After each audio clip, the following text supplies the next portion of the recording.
Pajaya makara mada talalala Narasada tarava manana kala Katala ola pachana tadalala Hakara palamana Vatavala pashata tatalala Tanataya matanaya narala Padatala chakala kadega gaka Sakata ulela bavatata Shamadanala Narapapa nakavalanan Irala kadana tapasadanana Una payara araka karamaman Bavarana nayar babana Tana tatalana nashakarananan Shashakavaraka tatavara Pajayama vaka papayana Ana mavana sakata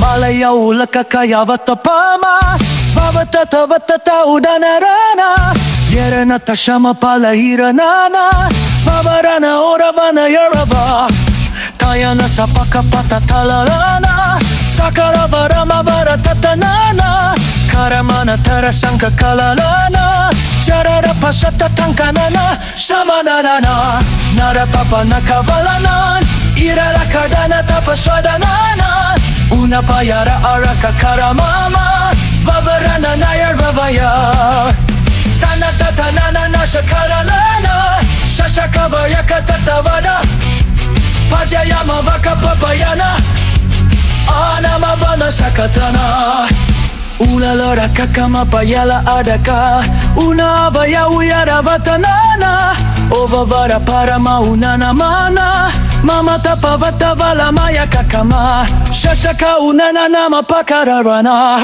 Halavaka uyarana tana shapara Una jaka nakalaya rava Ora patama vavawa matataka Shamadanana Narapapa nakavalana Irala kardana tapashadanana Anatata yedaraya mava mamata Vatata manata makatata Pajayama tarama pavayanana Pataya kalama tatankama Shamachatananya kadavama Tayana dasatatarama parakakama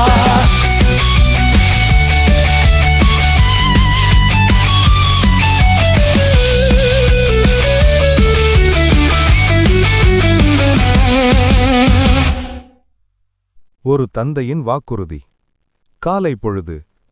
சூரிய ஒளி மெல்ல அறையை தழுவ ஹால்விகோ கண் விழிக்கிறான். ஷ்மாடோவின் மென்மையான அழனைச் சத்தம் அவனை தூக்கத்திலிருந்து தட்டி எழுப்புகிறது. உழைப்பால் காய்ந்த கைகள், ஆனால் அன்பால் நிறைந்த கண்களுடன் ஹால்விகோ ஷ்மாடோவை தொட்டிலிலிருந்து கவனமாக தூக்குகிறான். ஹால்விகோ: காலை வணக்கம் ஷ்மாடோ. நாம் இருவரும் வலிமையாக வளர இன்னொரு புதிய நாள் பிறந்திருக்கிறது என்று அன்பால் நிறைந்த குரலில் மெல்ல முணுமுணுக்கிறான். சந்தை வீதி. ஹால்விகோ பரபரப்பான கிராம சந்தை வழியாக ஷ்மாடோவை நெஞ்சோடு அணைத்தபடி நடக்கிறான். அங்கிருப்பவர்கள் அவர்களை ஆச்சரியத்துடனும் ஒருவித சந்தேகத்துடனும் பார்க்கிறார்கள். அந்த குழந்தை பார்க்க ரொம்ப வித்தியாசமாக இருக்கிறதே என்று ஒரு கிராமவாசி முணுமுணுக்கிறார். மசாலா பொருட்களும் மற்றும் கால்நடைகளின் வாசனையோடு கலந்த அந்த சந்தையில் மக்களின் பேச்சை பொருட்படுத்தாமல் ஹால்விகோ தன் மகனின் தேவைகளை பூர்த்தி செய்வதில் மட்டும் உறுதியாக இருக்கிறான். காட்டுத்தீ மற்றும் வாக்குறுதி. காட்டின் ஓரத்தில் எரியும் நெருப்புக்கு அருகில் ஷ்மாடோவை அணைத்தபடி ஹால்விகோ அமர்ந்திருக்கிறான். ஆடும் நிழல்கள் அவனது தீர்க்கமான முகத்தில் தெரிகின்றன. ஹால்விகோ: நமக்கு என்ன ஆபத்துகள் காத்திருக்கின்றன என்று எனக்கு தெரியாது. ஆனால் என் உயிரின் மேல் ஆணையாகச் சொல்கிறேன், நான் உன்னை எந்நேரமும் பாதுகாப்பேன் என்று நெருப்பு பிரகாசிக்கும் கண்களுடன் உறுதியளிக்கிறான். வெளி உலக ஆபத்துகளை அறியாத ஷ்மாடோ தன் தந்தையின் கரங்களில் பாதுகாப்பாக மழலை மொழியில் சிரித்துக் கொண்டிருக்கிறான்.